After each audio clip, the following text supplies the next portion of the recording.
A cold-hearted millionaire CEO refuses to help anyone, until a little girl holding a dying baby changes everything. Alexander Kane built his empire on one rule: never help anyone for free. At 32, he's worth $50 million and has turned away hundreds of charity requests. But when he sees 12-year-old Emma cradling her sick baby brother outside his building, begging for formula money, something cracks in his stone-cold heart. Alexander's Italian leather shoes clicked against his penthouse marble as he adjusted his $3,000 suit. Through floor-to-ceiling windows, New York City sprawled beneath him like a conquered kingdom. "Sir?" His assistant Maria knocked hesitantly. "The Children's Hospital called again." "No." Alexander's voice cut like ice. "Add them to the list." "But children are dying because they can't afford—" "What's rule number 1, Maria?" Her shoulders sagged. "Never help anyone for free." "Exactly. Kindness is weakness." Alexander's gray eyes were empty as winter stones. "If you can't handle that, find another job." Maria quietly gathered her things and left, tears hitting the marble floor. Alexander felt nothing. He'd learned long ago that feeling nothing was safer. 25 years earlier, 7-year-old Alex had watched his mother pack her suitcase. She'd found a wealthy man who promised diamonds and designer dresses, but the deal didn't include her son. "Where are you going, Mommy?" little Alex whispered, clutching his baby sister's hand. "Somewhere you can't follow." His mother kissed his forehead one last time. "Be strong. Don't trust anyone. Love is just disappointment." His sister Emma died in foster care while Alexander clawed through college. By then, he'd built walls so high that grief couldn't scale them. He'd named his first company after her but never spoke her name again. Now, 15 years later, those walls had become a fortress. Alexander Kane was worth $50 million and hadn't cried since he was 12. But sometimes, late at night, he'd stare out at the streets below, watching people love each other in ways he'd forgotten. Tonight was one of those nights. That's when he saw her. 40 floors below, a small figure huddled against the building. Even from this height, Alexander could see she was just a child, holding something that was crying. A baby. Through his binoculars, he watched a girl with tangled brown hair and worn clothes trying to feed an infant with an empty bottle. People walked past like she was invisible. The baby looked pale and thin, his cries growing weaker. The girl kept checking a crumpled paper, looking desperately at passers-by. "Please." Alexander could see her lips forming. "Please, help us." A security guard approached. The girl tried to stand, but collapsed back to the sidewalk, still clutching the baby. For the first time in 15 years, Alexander Kane felt his heart break. Before his rational mind could stop him, he was in the elevator. The girl looked up when he approached, her autumn leaf eyes wide with fear. She clutched the baby closer. "I'm sorry, mister. We'll move. We're not causing trouble." "What's your name?" "Emma. And this is Thomas, my baby brother." Emma. His dead sister's name. Alexander's throat tightened. "Where are your parents?" Tears spilled down her cheeks. "Grandma Rose died last month. She was all we had. They wanted to split us up, so She took a shuddering breath. "I took Thomas and ran. I won't let them separate us." Alexander crouched to her level. "What's wrong with the baby?" Emma pulled out a prescription bottle and medical form. "He has lung problems. The doctor said he needs this medicine or he'll—" She couldn't finish. Alexander read the papers. The prescription cost $5,000. The medical form showed Thomas needed surgery within 2 weeks, or his condition would be fatal. $5,000. Pocket change for Alexander. Life and death for this baby. "How much money do you have?" Emma showed him $3.47 in crumpled bills and loose change. But then Alexander's calculating mind kicked in with a twisted solution. He needed a wife, Not real, but legal. His grandfather's will required marriage before his 33rd birthday to inherit an additional $100 million. This desperate girl would do anything to save her brother's life. "I'll make you a deal," Alexander said steadily. Emma looked up with hopeful eyes. "A deal? I'll pay for Thomas's medicine and surgery, but I need something in return. I need a wife, just on paper, just for 6 months. You'll live in my guest house. Thomas gets medical care, and when it's over, I'll give you $50,000. Emma stared like he'd spoken a foreign language. "A wife? But I'm 12. Just paperwork. You'll attend business dinners, smile for photos, pretend to be grateful. That's it." Thomas was turning blue in Emma's arms, struggling for each breath. "Decide now," Alexander pressed, hating himself. "Or watch him suffer." Emma looked at her brother, then back at Alexander. "Okay, I'll marry you. Just, please save him." 3 days later, Emma sat in Alexander's law office while men in expensive suits discussed her life like she wasn't there. Thomas breathed easier after emergency medication, but Emma could feel how fragile he remained. The contract was binding. If Emma broke it, Thomas lost his medical care immediately. Alexander would cover all expenses and pay her $50,000 upon completion. But she couldn't leave, couldn't call anyone, couldn't tell the truth about their arrangement. The wedding was a cold ceremony with only required witnesses. Emma's new home was a beautiful guest house, a gilded cage with windows that didn't open. Alexander had rules. Emma couldn't leave without permission, couldn't use the phone unsupervised, couldn't even eat with him. She and Thomas were served in the guest house like expensive pets. But Maria, the cook who'd worked for Alexander's family for 20 years, was different. "He wasn't always like this," Maria whispered when Alexander wasn't around. "When he was younger, he had the biggest heart. His mother broke him completely. And when his sister died—" She shook her head. "Little Emma looked just like you. Sometimes I catch him staring like he's seeing a ghost." Emma's heart ached for the man who'd trapped her. Maybe underneath all that coldness, Alexander was just as scared and alone as she was. But that sympathy was about to be tested. The phone call came during dinner. Alexander's voice rose in his study, unusual for a man who never lost composure. "What pictures, Sarah?" Emma crept to the window and watched Alexander pacing, his face twisted with rage. The next morning, chaos erupted. News vans, photographers, ringing phones. Alexander burst into the guest house, pale and panicked. "Pack your things. We're leaving. Now." He tossed a newspaper on the table. "Millionaire CEO marries 12-year-old homeless girl. Child bride or business deal." The photos were grainy but clear. Emma begging, Alexander approaching, their city hall signing.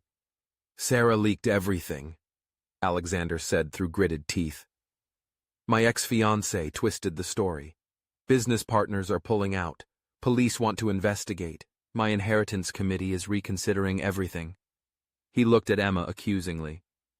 "This is what I get for trying to help someone." "You weren't helping me," Emma said quietly. "You were using me. And you were using me right back. Don't pretend this was noble." That's when Thomas started coughing. Harsh, violent spasms that made his tiny body convulse. His lips turned blue. "Something's wrong," Emma cried, picking him up. "He can't breathe." Alexander's anger evaporated. He called the medical team, but when he hung up, his face was grim. "It's a complication from his condition. He needs emergency surgery immediately, or we could lose him tonight." "How much?" Emma whispered. $200,000, maybe more." Emma's knees gave out. The contract only gave her $50,000 after 6 months. "I understand," Emma said, though nothing was okay. "This scandal is costing you millions. Maybe I can find someone else to help." "Stop." Alexander stared at Thomas with raw pain. "He looks like her. My sister Emma. She died because I wasn't there to save her. I can't let another child die because of my choices. Alexander pulled out his phone. I'm calling the hospital. Thomas gets the surgery tonight. But the money? I'll figure out the money. That baby is not dying on my watch. For the first time since Emma met him, Alexander's gray eyes were warm. Some things are more important than money, Emma. I'm sorry it took me this long to remember. The surgery lasted 8 hours. Alexander sat beside Emma in the waiting room, looking more human than she'd ever seen him. Tell me about Thomas, he said. Emma spoke about her parents' death, Grandma Rose working 3 jobs, her promise to keep Thomas safe no matter what. I'd rather die than let him grow up feeling unwanted, Emma said. Love makes you do crazy things, Alexander replied softly. When Dr. Martinez emerged, he smiled. The surgery was successful. Thomas is going to be fine. Emma burst into tears of pure joy. Alexander was spending nearly $250,000 on a baby he barely knew. Why? She whispered. Because 18 years ago I had a baby sister who got sick. I was too angry and proud to be there when she needed me. She died alone while I built my first company. Alexander's voice cracked. I can't bring my sister back, but I can make sure Thomas lives and knows he's loved. Emma took his hand, the first time she'd touched him voluntarily, but their moment shattered when Sarah Morrison appeared in the doorway. Well, isn't this touching? Sarah smiled like a predator. I heard about the medical emergency. Get out, Alexander said coldly. I don't think so. Sarah showed them her phone. I've been digging into your little wife's background. Tell him about the trust fund, little girl. Emma's blood turned to ice. What trust fund? The $500,000 your grandmother left you and Thomas, available when you turn 18. Sarah's smile widened. Amazing how you forgot to mention that when playing poor little orphan. Alexander went very still. Is that true? Yes, but... Emma was crying. But I can't access it until I'm 18, and Thomas would be dead by then. It doesn't matter how much money I'll have someday if my brother dies today. So you thought you'd trick me instead, Alexander said dangerously. Make me think you were helpless when you're worth $500,000. No, I wasn't trying to trick you. It gets better, Sarah said. Tell him about the private investigator your precious grandmother hired to track down Alexander Kane. She knew all about his inheritance clause and need for a wife. Emma remembered things that hadn't made sense. Grandma Rose's strange questions, a hidden manila folder, her promises to be smart and look for opportunities. She set this up, Alexander said, hollow with betrayal. Your grandmother researched me and sent you to exploit my weaknesses. She wouldn't do that, Emma whispered. How much of it was real? Alexander asked. Any of it? All of it. I didn't know about any of this. Maybe Grandma Rose did set this up, Emma said quietly, surprising them both. Maybe she did research you and figure out how to save Thomas's life. And you know what? I'm glad she did. Alexander blinked. Because you were right the first day we met. This was always business. You wanted a fake wife. I wanted medical care for my brother. The only difference is, I started caring about you. I thought maybe underneath all that coldness, there was still a good man. Emma looked at Alexander with heartbreak. But there isn't, is there? Even when a baby's life is on the line, you can't just do something good without making sure you get something back. She turned to leave, then paused. For what it's worth, I'm grateful. Thomas is alive because of you. As soon as he's healthy enough to travel, we'll be gone. Emma walked away, leaving Alexander with the bitter taste of his own cruelty.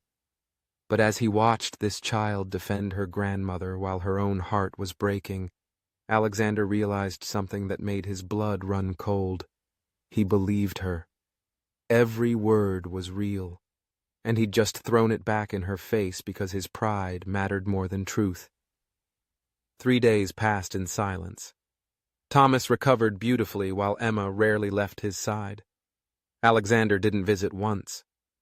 On the 4th morning, Emma woke to find him sitting beside Thomas's crib, looking terrible. Unshaven, wrinkled clothes, dark circles under his eyes. "I've been thinking about your grandmother," Alexander said without looking at her. "Alexander, please don't." She was smart. She knew exactly what she was doing. Alexander finally met her eyes, pain evident. "She didn't set you up to con me, Emma. She set you up to save me." "I don't understand." "She could have waited 6 years for your trust fund. Thomas would have gotten the best care. You'd both be set for life." Alexander's voice was barely a whisper. "But she didn't wait. She sent you to me, knowing exactly what kind of man I'd become." "What are you trying to say?" "She knew I was dying inside. I'd turned myself into a cold, calculating machine. But then you showed up, this brave girl who'd risk everything for love. Watching you reminded me what love was supposed to look like." Alexander closed his eyes, a tear rolling down his cheek. "I was scared that if I let myself love you and Thomas, I'd lose you too. Everyone I've ever cared about has left. It was easier to believe you were a con artist than risk having my heart broken again." "So you broke mine instead." "Yes, and I'll regret that for the rest of my life." Thomas stirred, making waking sounds. Alexander moved toward the baby, then stopped, looking at Emma for permission. She nodded. Alexander carefully picked up Thomas, who gurgled happily and grabbed his finger. "I know I don't deserve it," Alexander said, "but I'd like to try again. Not with contracts or business deals, just as a family. I want to adopt you both, legally, permanently." Emma stared at him. "You want to adopt us?" "I want to be your family. I can't promise I'll be perfect. I'm still learning how to be human again, but I can promise I'll never stop trying." Emma looked at Thomas, safe in Alexander's arms, and felt her defenses crumble. "What about Sarah? The scandal?" "Let me worry about Sarah. Money isn't everything. I'm just sorry it took me this long to figure that out." Alexander looked at her with truly warm eyes. "What do you say, Emma? Want to give this family thing a real try?" Emma thought about everything that brought them here. Messy, painful, nothing like fairy tales. But maybe real love was supposed to be complicated and worth fighting for. "Okay, let's try. But no more contracts. If we're family, we do it because we want to, not because we're legally obligated." "Deal. What else?" "You have to learn to change diapers." Alexander laughed, the first genuine laugh Emma had heard from him. "Anything else?" "Don't give up on us, even when things get hard. Family doesn't give up on each other." Alexander took her hand, his grip firm and real. "Never. We're family now, Emma." Emma squeezed his fingers and believed, for the first time, that maybe she really was safe. Their moment was interrupted by commotion in the hallway. Police officers entered, followed by Sarah and a social worker. "Alexander Kane, you're under arrest for child endangerment and exploitation of a minor." "This is insane," Alexander said, handing Thomas to Emma. "I haven't done anything wrong." "You coerced a 12-year-old into fraudulent marriage and isolated her from help," Sarah said triumphantly. "We need to take the baby into protective custody," the social worker said, reaching for Thomas. "No!" Emma clutched Thomas closer. "He just had surgery. He needs me." As they led Alexander away in handcuffs, he called over his shoulder, "This isn't over. I'll fix this, I promise." But his promises were drowned out by Thomas's crying and Emma's sobs as they separated her family once again. Alexander's lawyer, David Hendricks, visited him in the holding cell, looking grim. "How bad is it?" "Bad. Sarah's painted a convincing picture, but Emma's been talking, and she's smarter than anyone realized." Emma had been busy in her foster home, using computer skills Grandma Rose taught her to build their case. She'd hacked Sarah's accounts and found emails where Sarah explicitly admitted to lying about Alexander's relationship with Emma. "How did you get these?" David asked. amazed by the evidence. Sarah used the same password for everything, and I'm very good with computers. Emma's smile was pure Cain cunning. She messed with my family. That was a mistake. At the hearing, Emma took the stand with her back straight and voice clear. Alexander saved my life and my brother's life. He's not a predator or criminal. He's the best man I've ever known. But you were married to him? The marriage was fake. A business arrangement so Alexander could afford Thomas's medical bills. I knew exactly what I was agreeing to. It's natural for victims to defend their abusers. I'm not a victim, Emma's voice rang through the courtroom. I'm a survivor. The only person who tried to hurt me is sitting right there. She pointed at Sarah, whose confidence was faltering. David played the recorded evidence. Sarah's voice admitting to fabricating evidence and plotting to destroy Alexander out of spite. We move for immediate dismissal, David said calmly, and we'll be pressing criminal charges against Ms. Morrison. The judge looked disgusted. Mr. Cain, you're free to go. Ms. Morrison, get yourself a good attorney. Emma ran toward Alexander, tears streaming. He caught her in his arms as she sobbed against his shoulder. I'm sorry I let them take you away. It's okay. We're together now. That's all that matters. I love you, Emma. You and Thomas both. You're my family. I love you too, Emma whispered. Dad. The word hit Alexander like a physical blow. Dad. He was still crying when they brought Thomas from the hospital, still crying when they walked out as a real family. Alexander sat in his transformed penthouse, no longer cold and sterile, but warm and welcoming. Toys scattered the marble floors, children's books covered every surface, and laughter echoed through rooms that had been silent too long. Emma, now 15, did homework while Thomas played at her feet. The baby who'd once been dying was now a healthy, happy 3-year-old who had Alexander completely wrapped around his finger. Dad? Emma looked up from her math. Mrs. Patterson wants to know if you'll speak at the school fundraiser next month. Of course. What's it for? Foster kids aging out of the system, college scholarships, and job training. Emma's voice held quiet passion. I told her you'd probably donate money, too. Definitely, Alexander said, ruffling her hair. I love having a rich dad. And I love having smart kids, both of you. Thomas toddled over and grabbed Alexander's leg, chattering about something important. He's saying hungry, Emma translated. It's almost dinner time. How can you tell? I speak Thomas. It's a big sister thing. Alexander looked at his family and felt overwhelming gratitude. He'd spent years accumulating wealth and power, but none of it compared to this moment. I've been thinking, Emma said, closing her textbook. I want to start a foundation for kids like us, the ones who fall through the cracks. Alexander sat beside her. Tell me more. Kids taking care of younger siblings or living with grandparents who can't afford medical care. We could help them before they end up on the streets. That's a beautiful idea, but running a foundation is big responsibility. That's why I want to do it with you. You know business. I know what it's like to need help. Together we could make a difference. Alexander looked at Thomas, then back at Emma.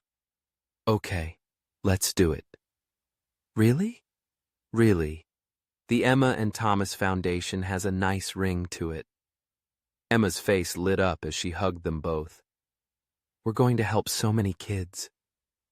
As they planned their foundation and future, Alexander thought about the man he used to be, the one who'd helped no one for free, who'd measured worth in dollars instead of lives touched. That man was gone, replaced by someone who understood that true wealth wasn't what you accumulated, but what you gave away. Someone who knew the most important inheritance wasn't money, but love. 3 years later, Alexander watched Emma graduate valedictorian, while Thomas clapped excitedly for his big sister Emma. The girl who'd once begged for baby formula now ran a foundation helping thousands of children find safety and hope. You know what I think? Emma said as they drove home. Grandma Rose knew exactly what she was doing when she sent me to you. What do you mean? She didn't just want to save Thomas's life. She wanted to save yours too. You were dying inside that tower.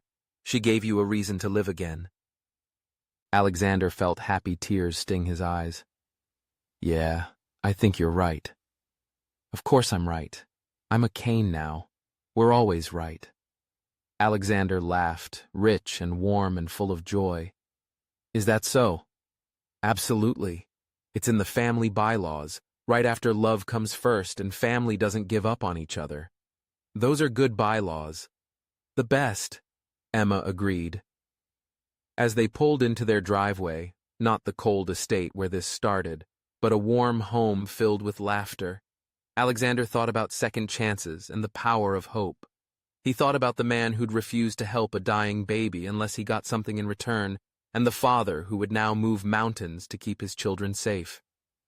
And he thought about Emma, his brave daughter, who'd taught him that sometimes the greatest risk is letting yourself love someone with your whole heart. Alexander learned that true wealth isn't measured in bank accounts, but in the lives you touch and the love you give. Sometimes the richest people are the ones who've lost everything except what really matters.